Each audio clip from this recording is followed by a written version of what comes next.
اعوذ باللہ من الشیطان اللعین الرجیم بسم اللہ الرحمن الرحیم وصلی اللہ علی محمد وآل بیتہ الطیبین الطاہرین المعصومین۔ کاروان حسینی مدینہ سے مدینہ تک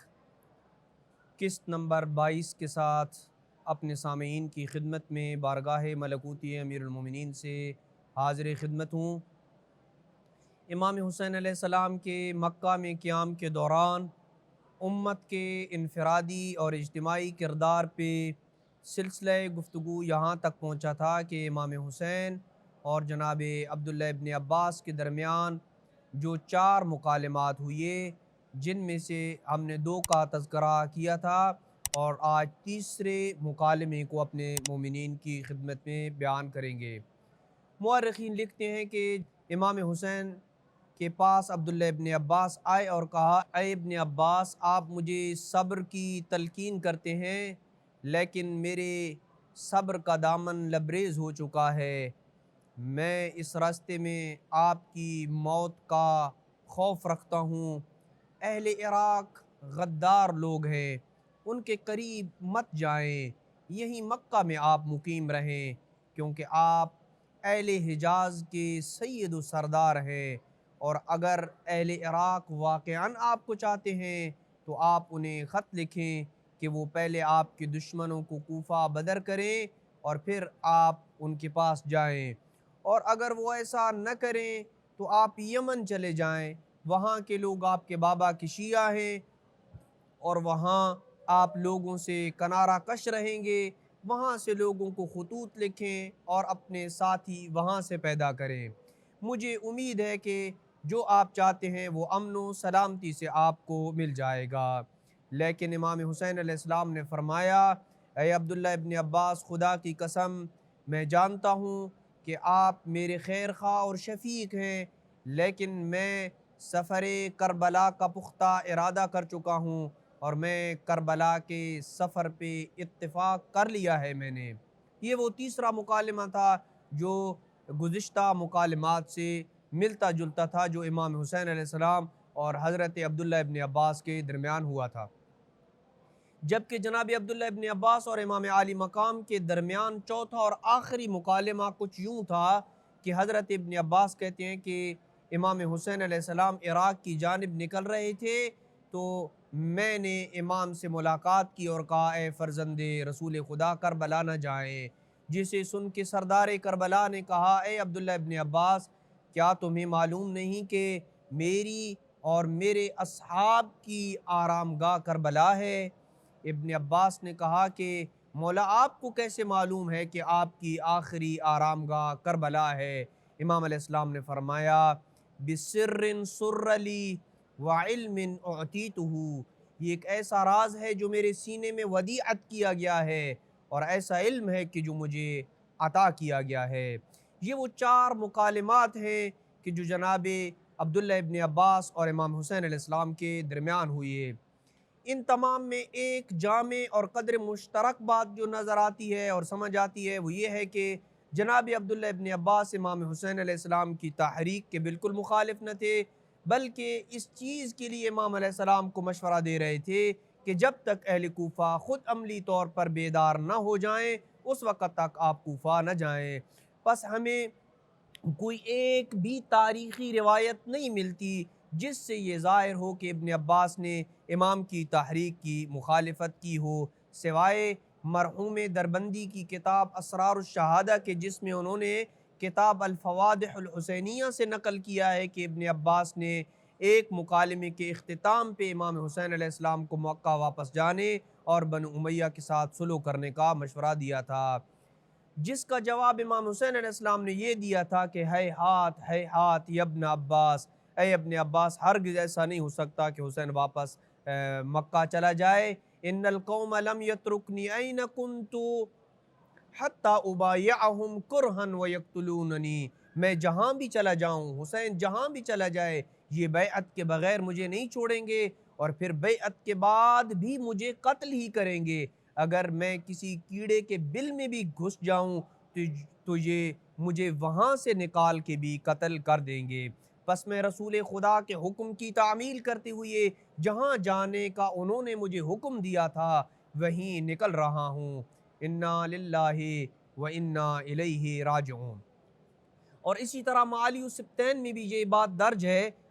کہ عبداللہ ابن عباس نے امام کو بنو امیہ کے ساتھ صلح کرنے کا مشورہ دیا تو امام علیہ السلام نے فرمایا مکہ میں یوں قتل ہو جانے سے عراق میں موت کو گلے لگانا مجھ حسین کو زیادہ پسند ہے۔ یہ اہل کوفہ کے خطوط میرے پاس ہیں، مجھ پہ حجت تمام ہو چکی ہے اور میرے لیے انہیں جواب دینے کے علاوہ کوئی اور چارہ نہیں ہے کہ میں انہیں جواب نہ دوں۔ لیکن بس ان دو کتابوں سے یہ ظاہر ہوتا ہے کہ عبداللہ ابن عباس نے امام حسین علیہ السلام کو یزید اور بنو امیہ کی صلح کا مشورہ دیا۔ لیکن جن دو مصادر سے یہ بات نقل ہوئی ہے کہ عبداللہ ابن عباس نے امام کو بنو امیہ کے ساتھ صلح کرنے کا مشورہ دیا، اس کے متعلق چند نکات پیش خدمت ہیں کہ یہ بات ابن عبداللہ کی طرف نسبت دینا درست ہے یا نہیں ہے۔ نمبر 1، ان دونوں کتابوں میں عبداللہ ابن عباس کی طرف اس بات کی نسبت دینا مشہور مورخین کی رائے کے مخالف ہے، اور ان کے علاوہ کسی نے بھی ابن عباس کی طرف اس بات کی نسبت نہیں دی کہ ابن عباس نے امام حسین علیہ السلام کو بنو امیہ اور یزید کے ساتھ صلح کرنے کا مشورہ دیا ہو۔ نمبر 2، اسرار الشہادہ کے مؤلف نے اس بات کی نسبت کتاب الفوادح الحسینیہ کی طرف دی ہے، جبکہ یہ کتاب الفوادح الحسینیہ ہمارے معتبر مصادر میں سے نہیں ہے، اور اسی طریقے سے معالی السبتین میں اس بات کی نسبت بعض دیگر مصادر اور کتب کی طرف دی گئی ہے، جس سے اس قول کا ضعیف ہونا روز روشن کی طرف واضح ہے۔ نمبر 3، دونوں کتابوں میں اس قضیے کے بیان میں واضح تضاد ہے۔ اسرار الشہادہ کی عبارت سے ظاہر ہوتا ہے کہ امام حسین اور ابن عباس کے درمیان یہ مکالمہ مکہ سے نکلنے کے بعد ہوا، جبھی تو عبداللہ ابن عباس نے مکہ واپس جانے کا امام علیہ السلام کو مشورہ دیا۔ جبکہ معالی السبتین کی عبارت کی طرف اگر دیکھیں تو ظاہر ہوتا ہے کہ جب جناب ابن عباس نے امام سے یہ بات کی تب آپ مکہ میں ہی تھے، جبھی تو ابن عباس نے کہا کہ آپ جلدی نہ کریں اور مکہ ہی میں رکے رہیں۔ پس ان دونوں کے درمیان یہ تضاد اس بات کی دلیل ہے کہ اس بات کی نسبت جناب عبداللہ کی طرف دینا درست نہیں ہے۔ اور جیسا کہ ہم نے یہ بھی عرض کیا ہے کہ کسی معتبر کتاب میں یہ ذکر نہیں ہے کہ ابن عباس نے امام کی تحریک کی مخالفت کی ہو، فقط اتنا کہنا کہ کوفہ کو مکمل بیدار ہونے دیں پھر آپ جائیں، وگرنہ یمن چلے جائیں اور وہاں سے اپنی تحریک چلائیں، کیونکہ اگر ابن عباس امام کی تحریک کے مخالف ہوتے تو یمن میں بھی تحریک کو جاری رکھنے کا مشورہ نہ دیتے۔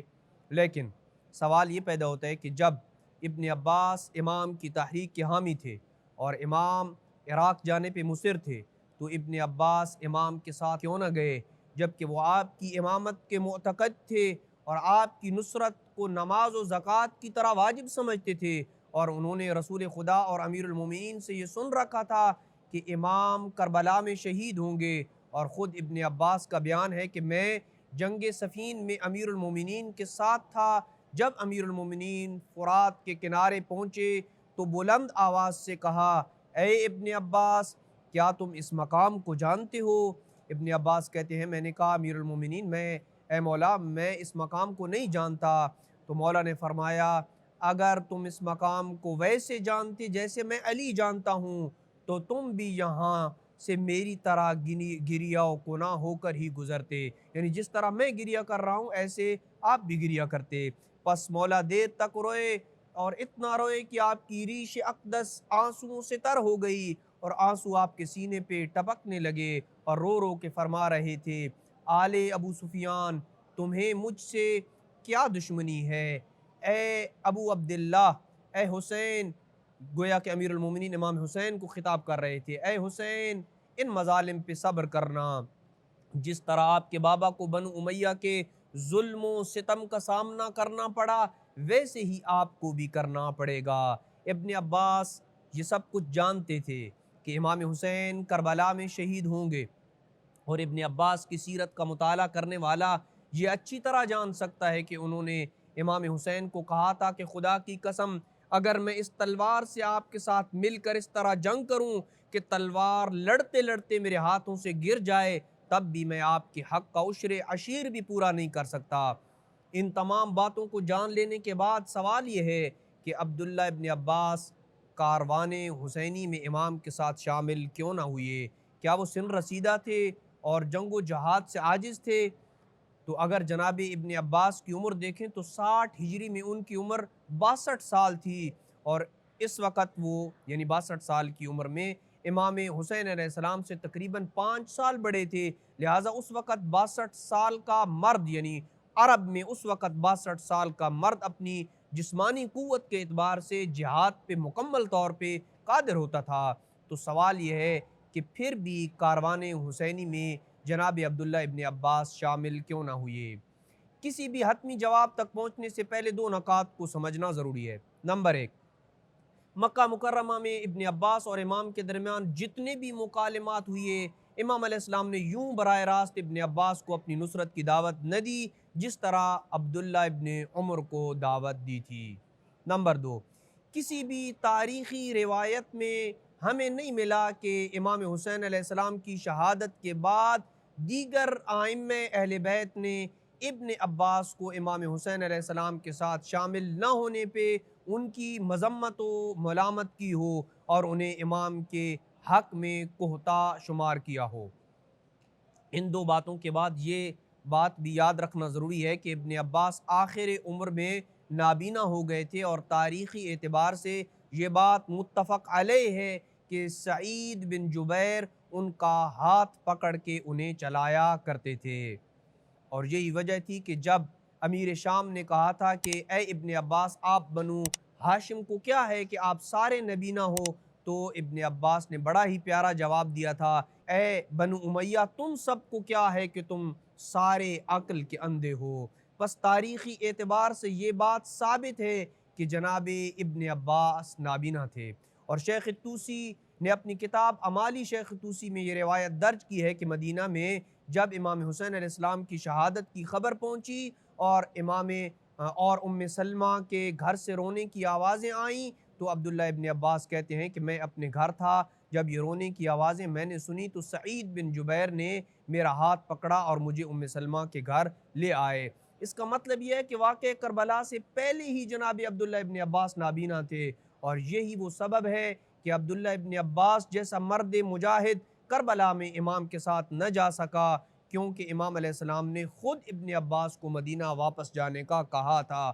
اور جہاں تک ان کے نابینا ہونے کی وجہ ہے تو تاریخی روایات اس بات کی نشاندہی کرتی ہیں کہ آپ امیر المومنین اور امام حسن کی جدائی پہ بہت زیادہ گریہ کرتے تھے، اور امیر المومنین سے محبت کا یہ عالم تھا کہ جب ان کی زندگی کے آخری لمحات تھے تو عطا نامی شخص کو کہا کہ مجھے اپنے گھر کے صحن میں اٹھا کر لے جاؤ۔ جب صحن میں پہنچے تو اپنے ہاتھ آسمان کی جانب بلند کیے اور کہنے لگے، اللہم انی اتقرب الیک بمحمد وآلہ، اللہم انی اتقرب الیک بولایت علی بن ابی طالب، اے اللہ میں محمد و آل محمد کے طفیل تیرا قرب چاہتا ہوں، اے اللہ میں علی ابن ابی طالب کی ولایت کے طفیل تیرا قرب چاہتا ہوں۔ اور پھر یہی دہراتے دہراتے زمین پہ گر پڑے، اور عطا کہتا ہے کہ ہم نے کچھ لمحات انتظار کیا اور پھر انہیں اٹھایا تو وہ وفات پا چکے تھے۔ خداوند عالم کی ذات ان پہ رحم کرے، اور یہی وہ وجہ تھی جس کی وجہ سے حضرت عبداللہ ابن عباس امام حسین علیہ السلام کے ساتھ کاروان حسینی میں شامل نہ ہو سکے۔ وصلی اللہ علی محمد وآل بیتہ الطیبین الطاہرین المعصومین۔